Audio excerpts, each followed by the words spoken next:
you say between him and the ball. Okay? So, okay? All right, you're holding your breath. I know I'm fat, but I didn't think I was putting that much pressure. So we're gonna start the same way. He pushes on my knee like he's not supposed to. I'm gonna bring it to me. I step, I drop the knee, and I curl. Now, you see my top arm is towards his butt, right? I'm top to bottom with my arms. My knee comes up. If you want to gable grip here, or Kimura grip, that's fine, right? To make space and get my knee up. Sometimes we sit on that leg, that's all right.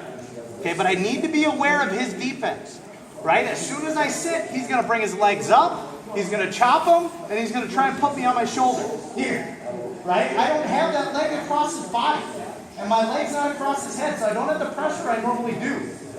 So that's where I like to have that bottom arm free to push off the ground, right? Or hook his leg. But ideally, I want to get this bottom leg free as quickly as possible. Okay? And I'll actually use it to control his hips until I'm in a position where I want to be. To your point, Chad, before, I'm no longer up at an angle, right? I'm across his body. So now this allows me to start using that other leg to attack him, right? But even if I'm just holding my knee here, holding on with my elbow, holding my own leg, right? I can start using that other foot to harass him.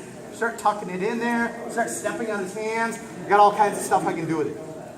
Right? So I said to a couple of you guys, my free arm is going to attack his far arm. My near arm attacks the near arm. Right? So I'm not fighting 2-on-1 here. I'm attacking that far arm with my near arm. Now I can start sliding out to the wrist to finish. Make sense? And I never had to worry about clearing that other leg. Yes? So whether I'm foot tight here and I grab, I can break the grip, right? If he gable grips, then you had a question about that. Same idea. You peel the hand off, right? If you rear naked choke grips, this is where it gets a little bit more difficult. See how it bends my leg a lot? Right? So I don't have much pressure here on his head. I need to fall towards his head to keep the pressure, to keep him from levering me up and get this leg free. Okay, now I can start using that shin to get some space. Step over, step on his arm. I can step my leg free, get back to my normal position here. Does that make sense? So I'm fighting the far arm with the far arm, right? The one closest to his hips, right? If you switch your arms, Jim, to your question, right? If I switch my grip here and he chops his legs, I no longer have any defense on that side. The only thing I have is opening my knee, right? And we get in this position where I'm basically hanging from his arm, right? And it ends up being a little bit more of a scramble, right? Not the worst case in the world, but as long as my foot's in his armpit there, where it happens a lot of times, I'm in a little bit more trouble. If my foot's over his head, right, and he starts to come up, right? Now I have a little bit more, I have a little bit more control, where if I can get that foot free and he starts to come up, now he gives me his back, which isn't a bad thing at all. But it depends where that foot is, whether it's in his armpit or over his shoulder. So, I didn't exactly catch the detail when you were talking about getting your leg across his body, the one that's in this, that's tucked. yeah. Is that always better, or is there a particular time when that's better? It depends if you can finish right away. So if my foot's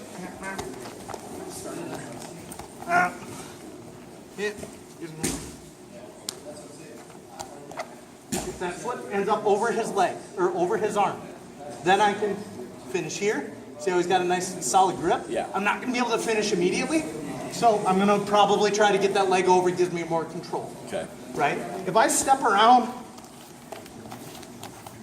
and pushes on my knee, and I step so fast that I have the hand, I'm not going to worry about it. I'm going to pinch, squeeze, find his thumb, point it at the sky.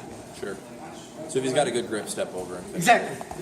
If I can keep his hands separated, then I'm just going to squeeze and finish. Right? If he gets a grip, then I have to address the grip. Especially if it's somebody who's bigger and stronger. Or smells worse, right? Yep. Questions? So I want you guys to play with that finish, all right? Like the arm that's towards his legs is going to grab the far arm, pull towards me. My near arm is going to slide out to the wrist as I extend, right? I'm not grabbing the wrist and then trying to pull. My back goes straight, Pulling up, and as his grip breaks, I'm going to slide to the wrist and pinch to my chest. Yes? 1, 2, 3.